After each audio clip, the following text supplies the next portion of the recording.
Hello student, today we will discuss about respiration. In previous lecture we already discussed about human nutrition कि जो हम food intake करते हैं उसकी digestion कहाँ होती है, एलिमेंट्री कैनाल में एब्जॉर्प्शन होती है, और जो न्यूट्रिएंट है वो ब्लड से होते हुए कहाँ पहुँचते हैं, टारगेटेड ऑर्गन, टारगेटेड टिश्यू और टारगेटेड सेल के पास।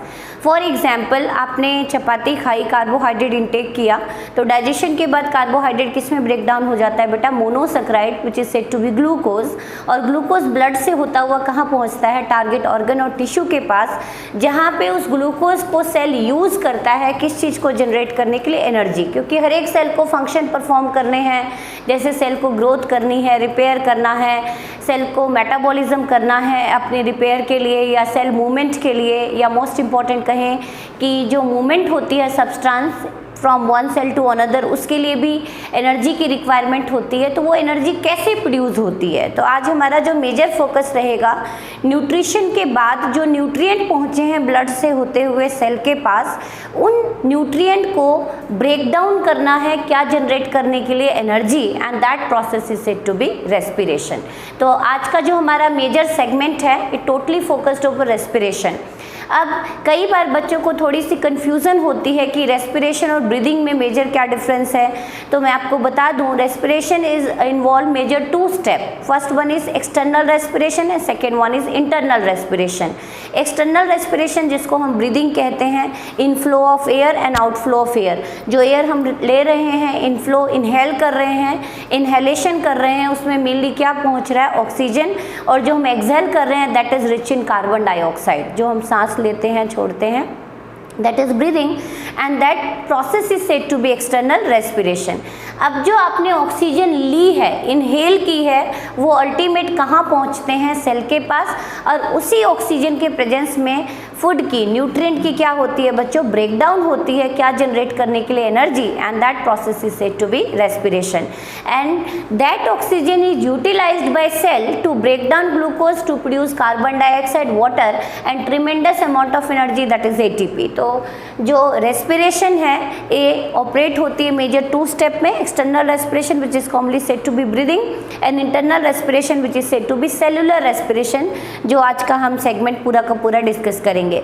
नेक्स्ट सेगमेंट में हम डिस्कस करेंगे एक्सटर्नल रेस्पिरेशन, लेकिन जो आज का हमारा मेजर टॉपिक है वो है cellular respiration which is commonly said to be internal respiration. तो what do you mean by respiration, respiration में मेजर कौन से स्टेप होते हैं और कितने टाइप की रेस्पिरेशन होती है, तो आज पूरे लेक्चर में हम रेस्पिरेशन डिस्कस करने वाले हैं। और यदि मैं कॉमनली थोड़ा सा बायोलॉजिकल कॉन्सेप्ट कहूँ तो आज हम सेलुलर रेस्पिरेशन डिस्कस करने वाले हैं। तो रेस्पिरेशन क्या होती है बच्चों, रेस्पिरेशन की पहले हम डेफिनेशन करते हैं। Respiration is defined as breakdown of substrate, या defined as breakdown of substrate. Here substrate are the chemical compound or organic compound which participate in reaction. Breakdown of substrate or nutrient to produce energy is known as respiration। यदि मैं थोड़ा सा आपको बताऊं, जैसे आप लोगों ने सुना होगा कि पेट्रोल और डीजल या वुड, कोई भी ऑर्गेनिक फ्यूल है, जब उसकी बर्निंग करते हो तो क्या प्रोड्यूस करती है वो, light as well as heat. तो उसी तरह से जब हमारे बॉडी में इन न्यूट्रिएंट की बर्निंग होती है तो उस प्रोसेस को हम क्या बोलते हैं, रेस्पिरेशन। तो what is basic difference between respiration and combustion, combustion का मतलब फ्यूल का बर्न होना to generate heat as well as light, and respiration is the burning of nutrient within the cell in the presence of oxygen or in the absence of oxygen also to generate energy is said to be respiration। तो respiration कहाँ चलती है बेटा, एक cell के अंदर चलती है, एक लिविंग सेल के अंदर चलती है, under the influence of various type of enzyme। That's why this process is said to be enzymatically regulated process। Another definition of respiration is defined as it is a biochemical reaction, biochemical reaction which involve breakdown of organic compound Here organic compounds are से carbohydrate, fats और protein. Protein generally normal condition में burn नहीं होते, it burn only during starvation. जब हमारे body में carbohydrate, fat पूरी तरह से ख़त्म हो जाते हैं तो फर्दर किसकी ब्रेकडाउन शुरू हो जाती है बेटा? प्रोटीन की। तो biochemical reaction, bio means living cell के अंदर जो केमिकल रिएक्शन हो रही है, and that reaction is said to be respiration, which involve breakdown of organic compound into inorganic compound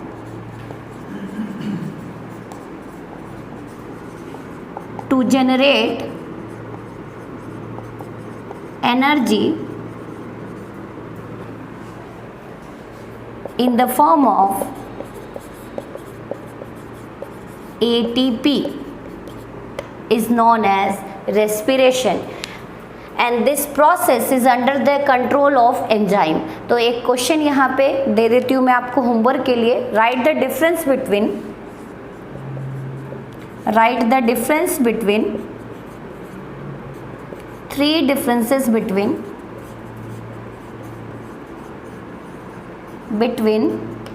respiration and combustion। एक बार ऑरली मैं आपको एक्सप्लेन कर देती हूँ। फ्यूल की जो बर्निंग हो रही है एक्सटर्नल एनवायरनमेंट में to generate energy is said to be combustion, और जो फ्यूल बर्न हो रहा है within a cell to generate energy is said to be respiration. Combustion always operated in oxygenic condition, मतलब ऑक्सीजन सप्लाई, जब तक oxygen supply होगी तब तक फ्यूल की बर्निंग होगी। लेकिन जो रेस्पिरेशन है it is operated under the presence of oxygen as well as under the absence of oxygen. जैसे एरोबिक ऑर्गेनिज्म में कैसी रेस्पिरेशन चलती है बेटा? एरोबिक, और एनारोबिक में कैसी चलती है? Anaerobic, that is in the absence of oxygen. तो ये तो थी simple respiration. Next, process involve in respiration. Process involved in respiration, क्या क्या प्रोसेस होती है? तो सबसे पहला, inflow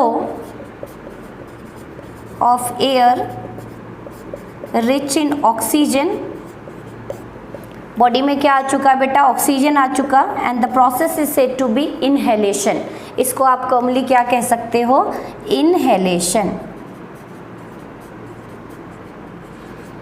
next, utilization of oxygen to break down of organic compound. Here organic compound is carbohydrate or fat in normal condition. Utilization of oxygen to break down of organic compound to liberate CO2, clear, water and ATP. ATP is here energy currency. Explain करूँगी full form इसकी। And third, अब आप देख रहे हैं कि जैसे जैसे ऑक्सीजन आ रहा है वैसे वैसे ऑर्गेनिक कंपाउंड की क्या हो रही है? ब्रेकडाउन। और किसका लेवल ब्लड में बढ़ता जा रहा है? CO2 का। तो अभी CO2 को बाहर निकालना है, तो outflow of air, outflow of air rich in CO2, CO2 को बाहर निकालना, and that process is said to be exhalation. तो आप देख रहे हैं कि कहीं ना कहीं रेस्पिरेशन इज को रिलेटेड विद ब्रीदिंग। तो breathing is a external respiration, क्योंकि it involve inflow of air and outflow of air. External environment के साथ हम गैसेस का एक्सचेंज कर रहे हैं, that's why it is said to be external respiration. और ये जो ब्रेकडाउन हो रही है ऑर्गेनिक कंपाउंड की, कहाँ हो रही है? सेल के अंदर हो रही है, that's why it is said to be cellular respiration. तो ब्रीदिंग कैसी रेस्पिरेशन है बेटा? एक्सटर्नल। और जो आपकी सेलुलर रेस्पिरेशन है वो कैसी रेस्पिरेशन है? Internal, because it is operated inside the cell. तो ये तो थी process. Next come over major steps involve in respiration, या टाइप ऑफ रेस्पिरेशन कह सकते हैं आप। तो next write down steps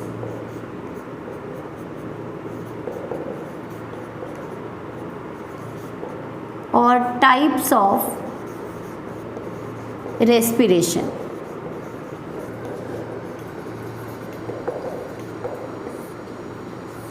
It is of two type, external respiration, which is commonly said to be breathing.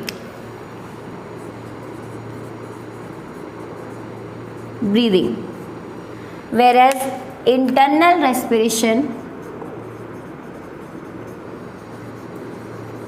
because it is operated within the cell in internal environment, body के अंदर हो रही है, that's why it is said to be cellular respiration.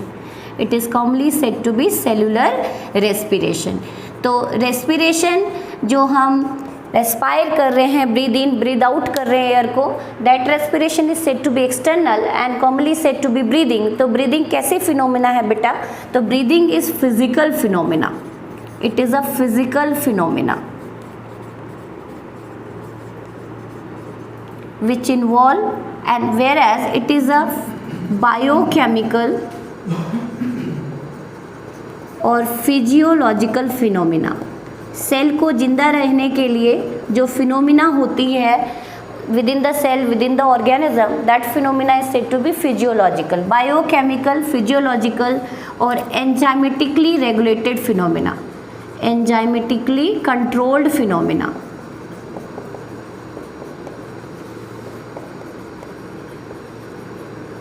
Breathing involve, क्या होता है breathing में बेटा? It involve exchange of gases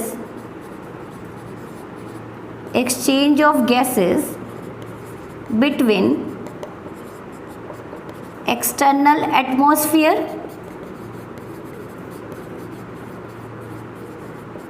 or within, exchange of gases between external atmosphere or within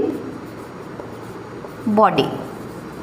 exchange होता है gases का, inflow outflow. whereas internal respiration involve utilization of oxygen to produce oxygen for breakdown of nutrient or food or organic substrate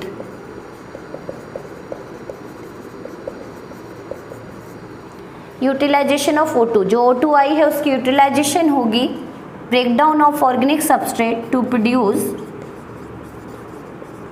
CO2, water vapour and most important ATP, energy. Clear? तो आपने difference hope so थोड़ा बहुत आपको clear हो गया होगा. Breathing involve respiratory system whereas this operated within a cell. ये कहाँ चलती है बेटा? Breathing operated in specialized respiratory system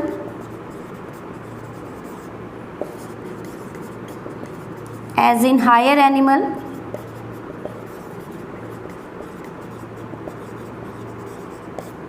or generalized body surface. कई बार सरफेस के क्रॉस ब्रीदिंग होती है, as you notice in lower organism, body surface as in amoeba और इन प्लांट्स. प्लांट्स में किसके through breathe in breathe out करते हैं? वो स्टोमेटा के across. And whereas this internal respiration operated within cell, that is in cytoplasm and in mitochondria. So these are some basic differences between breathing and respiration. तो hope so आपको breathing और respiration में confusion नहीं होगी. तो यदि आपसे respiration पूछा जाए तो respiration is the broad term we use for external respiration as well as internal respiration. Here external respiration is breathing, जो आप इनहेल एक्सहेल कर रहे हो एयर को, that process is said to be external respiration. और उसी gases को use करके जो हम एनर्जी जनरेट कर रहे हैं, that process is said to be internal respiration. तो these are some basic differences between breathing and cellular respiration. तो जो आज का हमारा मेजर सेगमेंट है, it totally focused over cellular respiration. और नेक्स्ट सेगमेंट पे हम डिस्कस करेंगे ब्रीदिंग के बारे में, रेस्पिरेटरी सिस्टम के बारे में, कि कैसे organism breathe in breathe out करते हैं, कौन सी ऐसे स्ट्रक्चर हैं जो उनको रेगुलेट करते हैं, कौन सी ऐसी मसल है जो हमारे ब्रीदिंग को रेगुलेट करती है. तो next come over cellular respiration. Now come over type of respiration. अब तक आपको क्लियर हो गया कि रेस्पिरेशन के अंदर मेजर क्या स्टेप होती है बेटा। मेजर जो सेलुलर रेस्पिरेशन है, यदि हम उसकी बात करें, इंटरनल रेस्पिरेशन की बात करें, तो जो हमारे बॉडी में एयर आई है ब्रीदिंग के थ्रू, उस ऑक्सीजन को यूज़ करके हमें न्यूट्रिएंट की ब्रेक डाउन करनी है and break down of that nutrient और सबस्ट्रेट टू प्रोड्यूस एनर्जी। तो कैसे होती है ये प्रोसेस और किस किस सबस्ट्रेट की ब्रेकडाउन होगी और कितनी एनर्जी प्रोड्यूस होगी, लेकिन ये आपके सिलेबस में नहीं है, तो हम सीधा आ जाते हैं टाइप ऑफ रेस्पिरेशन। वैसे मेजर आपके सिलेबस में टाइप ऑफ रेस्पिरेशन में है एरोबिक और एनारोबिक रेस्पिरेशन, लेकिन यहाँ पे मैंने आपको बताया कि जो आपने फूड खाया उस सबस्ट्रेट की ब्रेकडाउन होगी टू जनरेट एनर्जी। तो किस सबस्ट्रेट की ब्रेकडाउन होगी तो उसको किस नाम से जाना जाएगा, तो on the basis of respiratory substrate. What do you mean by respiratory substrate? Respiratory substrate are those organic compound which participate in respiration और ऑक्सीडेशन टू प्रोड्यूस एनर्जी। मतलब जो ऑक्सीडेशन में पार्टिसिपेट करते हैं और एनर्जी को प्रोड्यूस करते हैं। तो floating respiration and protoplasmic respiration. यदि मैं नॉर्मल कंडीशन में कहूँ तो हमारे सेल में कौन सी रेस्पिरेशन चलती है बेटा? फ्लोटिंग। लेकिन जब हमारी बॉडी में स्टार्वेशन हो जाती है, ग्लूकोज और फैट का अमाउंट कम हो जाता है या नील हो जाता है, तो कौन सी रेस्पिरेशन चलनी शुरू हो जाती है? Protoplasmic respiration, and that is very lethal और फैटल फॉर ह्यूमन बॉडी। मतलब बहुत ही डैमेजिंग है, even kill the living cell, cell को भी किल कर सकता है। तो now come over floating respiration. Floating respiration is defined as cellular respiration in which carbohydrate and fats behave as respiratory substrate। Respiration में जो पार्टिसिपेट कर रहे हैं एनर्जी जनरेट करने के लिए, उस कंपाउंड को किस नाम से जाना जाता है बच्चों? Respiratory substrate.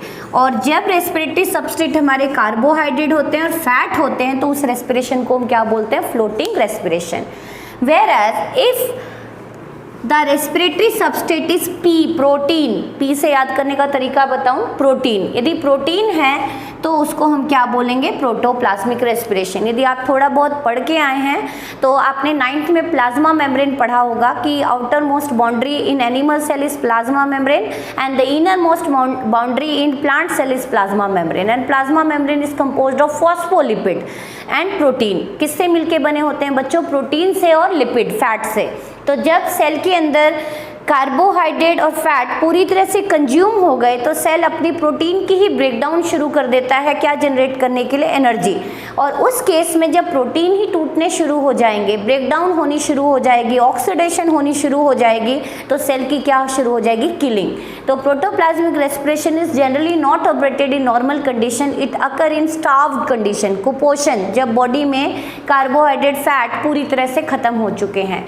तो protoplasmic respiration is defined as cellular respiration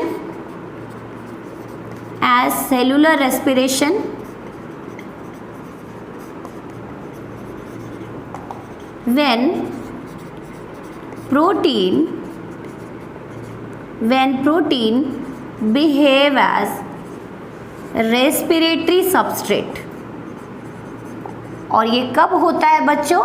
this process not operated, this protoplasmic respiration not operated in normal condition, it occur only during starvation। तो floating respiration operated in normal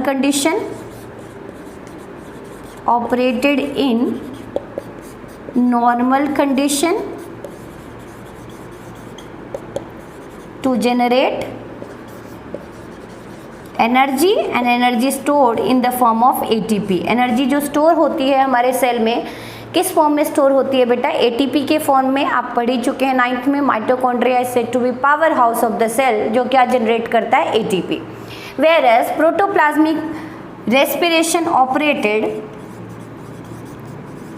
during cell starvation.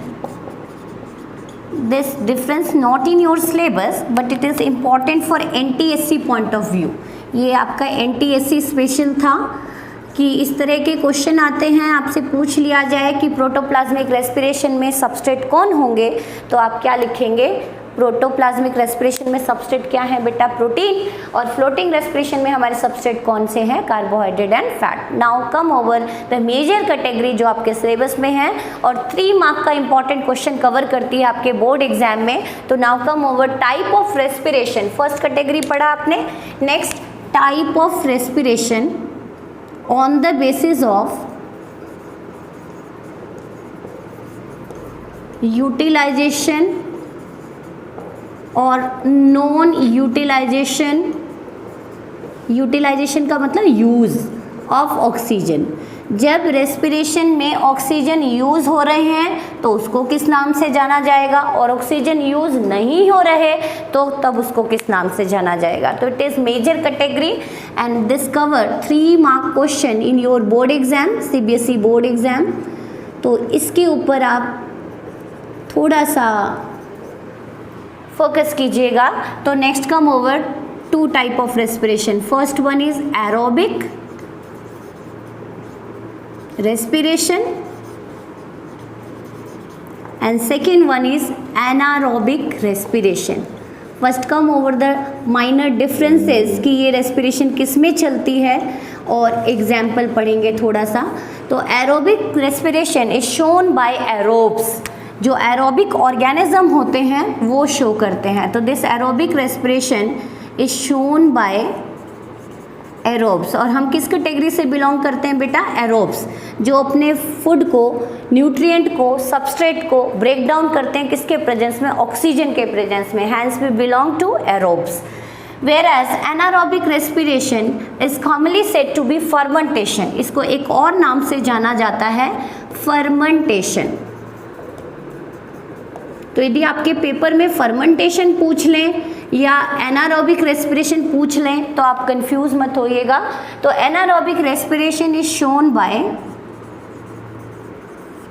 Anaerobes. Aerobes के example लिख लें हम, this aerobes example human being, all higher animals and plants, whereas anaerobic respiration is shown by certain bacteria,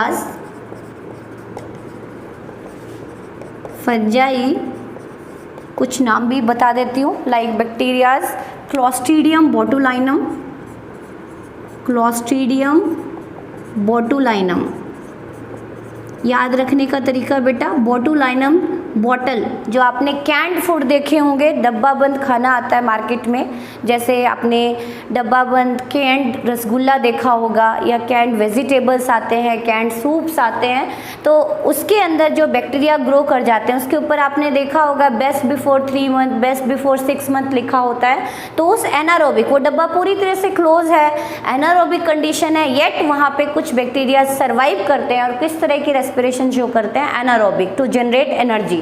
और बहुत ही मतलब canned food को हम healthy नहीं मानते कि यदि हम एक्सपायरी डेट के बाद खाते हैं तो it lead to severe food poisoning, क्योंकि वहाँ पे कुछ ऐसे बैक्टीरिया होते हैं जो एनारोबिक, एब्सेंस ऑफ ऑक्सीजन में भी सर्वाइव करते हैं, क्योंकि वो कैसी रेस्पिरेशन को फॉलो करते हैं, एनारोबिक, क्योंकि कोई भी ऑर्गेनिज्म विदाउट एनर्जी सर्वाइव नहीं कर सकता, जिंदा नहीं रह सकता।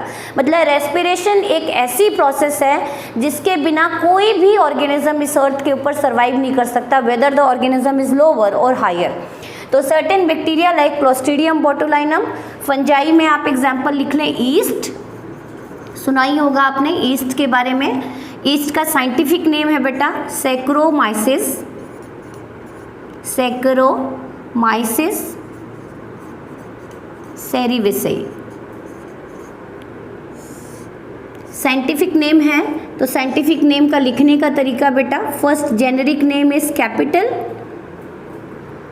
यहाँ पे सिंपली यदि बताऊँ तो यहाँ पे certain bacteria like Clostridium botulinum and fungi का एग्जाम्पल है सैक्रोमाइसिस सेरेविसाई एग्जाम्पल है बेटा इसका ईस्ट।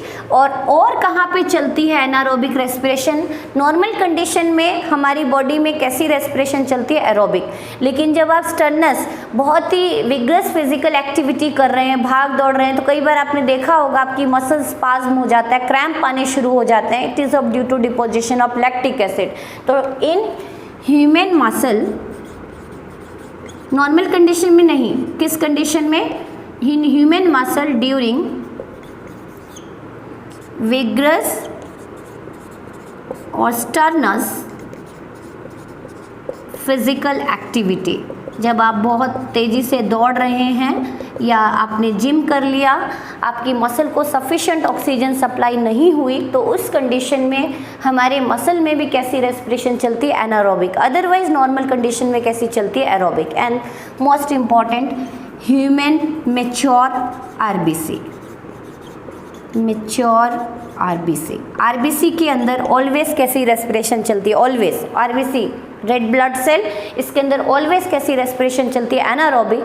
क्यों चलती है इसके पीछे थोड़ा रीज़न बताऊं तो ह्यूमन आरबीसी सेल है एक तरह का, और सेल के अंदर आपने पढ़े हैं न्यूक्लियस भी होता है, राइबोसोम भी होते हैं, माइटोकॉन्ड्रिया भी होते हैं, बहुत सारे ऑर्गेनल्स होते हैं, गोल्गी कॉम्प्लेक्स होते हैं। तो जो मैच्योर आरबीसी है they lack nucleus as well as mitochondria, कोई ऑर्गेनल्स ही नहीं है इसके अंदर।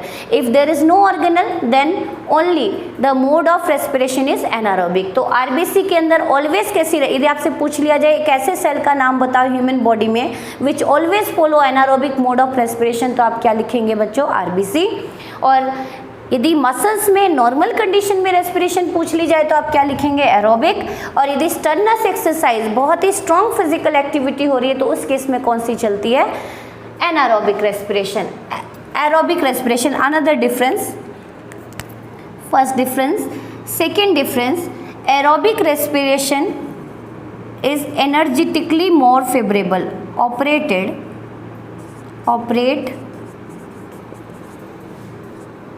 या it involve लिख लेते हैं, it involve complete breakdown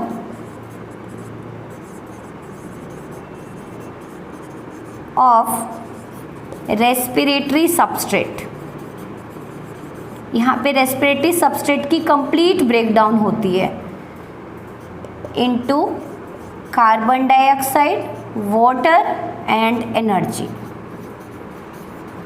Whereas this anaerobic respiration involve partial breakdown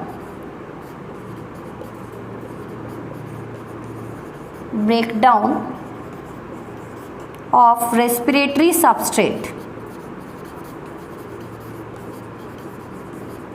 in the absence of oxygen। Major difference तो प्रेजेंस और एब्सेंस ही है। In the absence of oxygen to produce other organic compounds like alcohol, lactic acid, etc. This aerobic respiration breakdown of one glucose molecule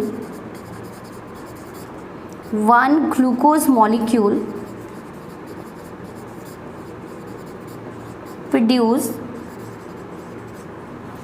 36 और 38 ATP। अब यहाँ पे आप पूछेंगे 36, 38 क्यों लिखा? जब एक ग्लूकोज की ऑक्सीजन के प्रेजेंस में ब्रेकडाउन होती है तो नेट कितने एटीपी निकलते हैं? ग्रॉस 38, लेकिन नेट कितने निकलते हैं बेटा? 36, क्योंकि 2 एटीपी क्या हो जाते हैं? Use. Same thing anaerobic respiration में ग्रॉस कितने एटीपी निकलते हैं? 4, लेकिन 2 यूज़ हो जाते हैं, तो अल्टीमेट निकले कितने? 2। तो whereas breakdown of one glucose to produce 2 ATP। तो आप देख रहे हैं कि यहाँ पे एक ग्लूकोज मॉलिक्यूल कितने ATP निकाल रहा है? 36, और यहाँ पे कितने ATP निकाल रहा है? 2 ATP। तो वो which process is more favourable? Aerobic और एनारोबिक, तो डेफिनेटली एरोबिक, क्योंकि यहाँ पे एक ग्लूकोज के ब्रेकडाउन से कितनी एटीपी जनरेट हो रही है 36, और यहाँ पे कितनी एटीपी जनरेट हो रही है just 2। Now come over the equation operated in cellular respiration in aerobic as well as in anaerobic respiration. तो अब तक डिस्कस कर लिया हम लोगों ने एरोबिक और एनारोबिक रेस्पिरेशन के बारे में। Now come over the equation कि जो एब्सेंस और प्रेजेंस ऑफ ऑक्सीजन है तो सबस्ट्रेट किसके अंदर ब्रेक डाउन होते हैं, क्या प्रोड्यूस होते हैं ऐसे कंपाउंड जो एनर्जी लिबरेट कराते होंगे। तो now come over the equation operated in aerobic respiration. तो फर्स्ट डालें आप इक्वेशन एरोबिक रेस्पिरेशन की। डेफिनेशन होप्सो आपको क्लियर होगी। It involve break down of respiratory substrate in the presence of oxygen. जब ऑक्सीजन के प्रेजेंस में ब्रेक डाउन होती है तो उसको आप क्या बोलते हो, एरोबिक रेस्पिरेशन। तो now come over the equation. तो आप ले लें यहाँ पे सिंपल ग्लूकोज C6H12O6 1 मॉलिक्यूल है। एक ग्लूकोज के अंदर बेटा कितने कार्बन है, 6 कार्बन। तो यहाँ पे सिंपली लिख दें C6। Here C6 stand for 6 carbon. एक ग्लूकोज मॉलिक्यूल में कितने कार्बन दिखाई दे रहे हैं आपको, 6। इन the presence of oxygen in cytoplasm. यदि सिंपली मैं थोड़ा सा डायग्रामेटिक बताऊं तो ये एक सेल है, बाद में बताती हूँ, पहले इक्वेशन समझा देती हूँ। तो यहाँ पे जब ये ग्लूकोज ऑक्सीजन के प्रेजेंस में ब्रेक डाउन होता है तो ये प्रोड्यूस करता है पायरुविक एसिड और pyruvate. This pyruvic acid consist of 3 carbon. कितने कार्बन है बेटा, 3। ग्लूकोज में कितने कार्बन है, 6, और पायरुविक एसिड में कितने कार्बन है, 3। तो कितने मॉलिक्यूल प्रोड्यूस होंगे पायरुविक एसिड, आप खुद ही बताएंगे। यहाँ पे 6 कार्बन है और 3 मॉलिक्यूल का प्रोड्यूस हो रहा है कंपाउंड, तो कितने मॉलिक्यूल प्रोड्यूस होंगे, 2 मोल। 2 मॉलिक्यूल, 2 इंटू 2 कर दिया हमने। This breakdown of glucose, this is glucose in the presence of oxygen break down into pyruvic acid and that process। तो यहाँ पे किसकी ब्रेकडाउन हो रही है, ग्लूकोज की ब्रेकडाउन हो रही है, किसके प्रेजेंस और एब्सेंस में, ऑक्सीजन के। यदि सिंपली कहूँ तो this glucose is breakdown in the absence of oxygen and that process is said to be glycolysis. इस प्रोसेस को क्या बोलते हैं हम, glycolysis. Glyco means glucose, lysis means breakdown, and this process operated in cell cytoplasm. कहाँ पे चलती है प्रोसेस बेटा, साइटोप्लाज्म में, साइटोप्लाज्म में। And now this pyruvic acid enter into mitochondria. किस ऑर्गेनल में एंटर कर गया ये साइटोप्लाज्म से, माइटोकॉन्ड्रिया में, mitochondria. And here the cycle operated and that cycle is said to be Krebs cycle. This pyruvic acid participate in Krebs cycle। Krebs, Hans Krebs scientist का नाम था। उन्होंने बताया कि ये पायरुविक एसिड कहाँ एंटर करता है, माइटोकॉन्ड्रिया में, और अल्टीमेट कितने CO2 प्रोड्यूस करता है, 6। एंड 6 मॉलिक्यूल क्या प्रोड्यूस करता है, वाटर, प्लस क्या जनरेट करता है बेटा, ATP। And how many ATP, net 36 and gross 38 ATP। तो this is the overall reaction of aerobic respiration. Simply यदि मैं आपको समझाऊं तो ये था एक सेल, और सेल के अंदर किसकी एंट्री हुई बेटा, ग्लूकोज की। किसकी एंट्री हो गई, ग्लूकोज की। सपोज 1 ग्लूकोज कौन लेके आया है सेल के अंदर, ब्लड लेके आया। फूड कहाँ एब्जॉर्ब हुआ था, स्मॉल इंटेस्टाइन में। अल्टीमेट कहाँ आया, ब्लड। ब्लड से कहाँ पहुँचा, सेल में। सेल में इस ग्लूकोज की ब्रेकडाउन होगी 2 मॉलिक्यूल पायरुविक एसिड साइटोप्लाज्म के अंदर। कहाँ चल रही है प्रोसेस, साइटोप्लाज्म में। And in now this pyruvic acid enter into mitochondria. कहाँ एंटर कर जाता है, माइटोकॉन्ड्रिया में एंटर कर गया। This enter into mitochondria and that process is said to be Krebs cycle. तो आपको एक बार फिर से रिकैप कराती हूँ। ग्लूकोज, एक ग्लूकोज में कितने कार्बन है, 6। ब्रेकडाउन होकर क्या प्रोड्यूस कर रहे हैं, pyruvic acid. The process is operated in cytoplasm and the breakdown of glucose is said to be glycolysis. Glycolysis में ग्लूकोज डायरेक्टली ब्रेकडाउन हो रही है pyruvic acid, not utilize oxygen. इस प्रोसेस में ऑक्सीजन यूज नहीं होती। ऑक्सीजन किस process में यूज होती है बेटा, Krebs साइकिल में। तो एक बार फिर से बताती हूँ, ग्लाइकोलिसिस एक ऐसी प्रोसेस है, यदि हम सिंपली कहें तो doesn't involve oxygen, use of oxygen नहीं हो रही।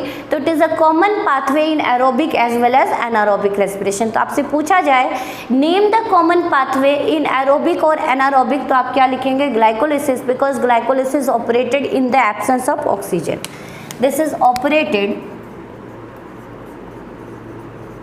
in the absence of O2, in the absence of O2, whereas Krebs cycle operated in the presence of O2. So now come over the equation of anaerobic respiration. So now come over the equation of anaerobic respiration. Anaerobic respiration किस में चलती है बेटा? Yeast में और human muscle में during strenuous exercise and always in mature human RBC. Anaerobic respiration.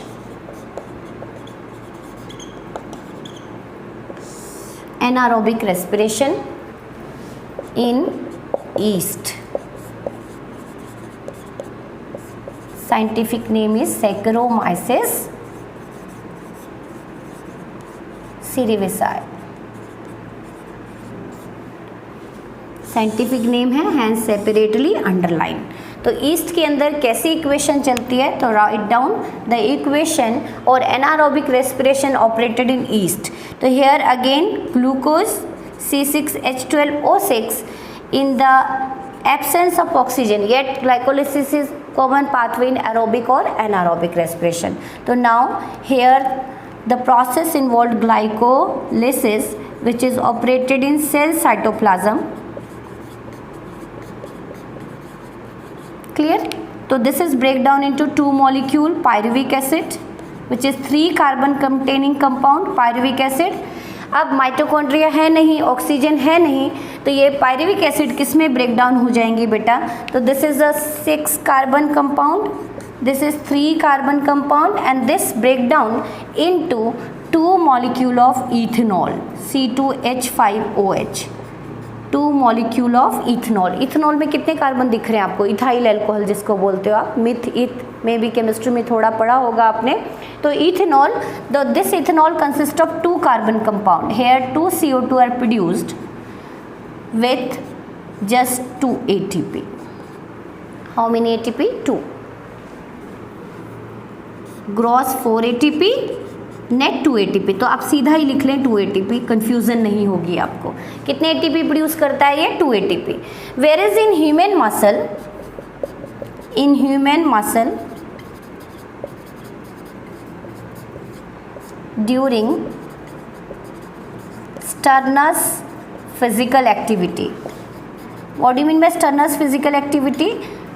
जब vigorous physical activity करते हैं and there is no sufficient supply of oxygen, insufficient supply हो ऑक्सीजन की किसको? ह्यूमन मसल को. तब कौन सी रेस्पिरेशन ऑपरेट होती है? एनारोबिक. स्टर्नस फिजिकल एक्टिविटी और वर्कआउट और जिम जो आप करते हैं. तो now C6H12O6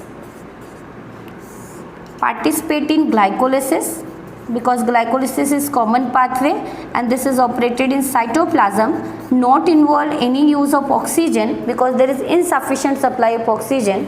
It break down into 2 molecule of pyruvic acid which is a 3 carbon compound, and further it break down into lactic acid, and lactic acid is again 3 carbon compound. So 2 molecule of lactic acid are produced. Here write down 2 molecule of lactic acid, L. थोड़ा सा ठीक से लिख देती हूँ, lactic acid. Clear? Plus 2 ATP. अब यहाँ पे क्वेश्चन कैसे पूछा जाता है बेटा? क्वेश्चन पूछा जाता है आपके बोर्ड में कि जब आप बहुत तेज़ी से भागते हैं और आपकी मसल को insufficient oxygen supply, proper oxygen supply नहीं हो रहा, तो आपके मसल में क्या जनरेट हो रहा है? Lactic acid. And that lactic acid यहाँ पे लिख देती हूँ मैं, चलो. Lactic acid is responsible for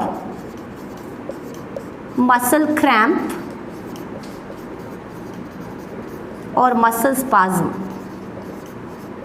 और फैटीग. आपकी मसल थक जाती है. क्यों थक जाती है? क्योंकि सिर्फ कितनी ATP मिल रही है उसको? 2 ATP. पार्शियल ब्रेकडाउन हो रही है ग्लूकोज की.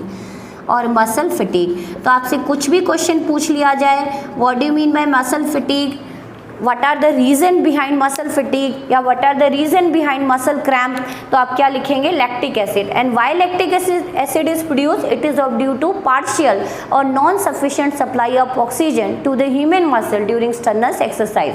तो ये थी हमारी इक्वेशन, ये आपको लर्न करनी पड़ेंगी। तो एरोबिक रेस्पिरेशन में एक ग्लूकोज ने कितने एटीपी जनरेट किए बेटा, 36, whereas in anaerobic respiration just 2 ATP are produce. Now your homework, write the differences between aerobic and anaerobic respiration with example. Next lecture में हम करेंगे external respiration, that is breathing. Thank you.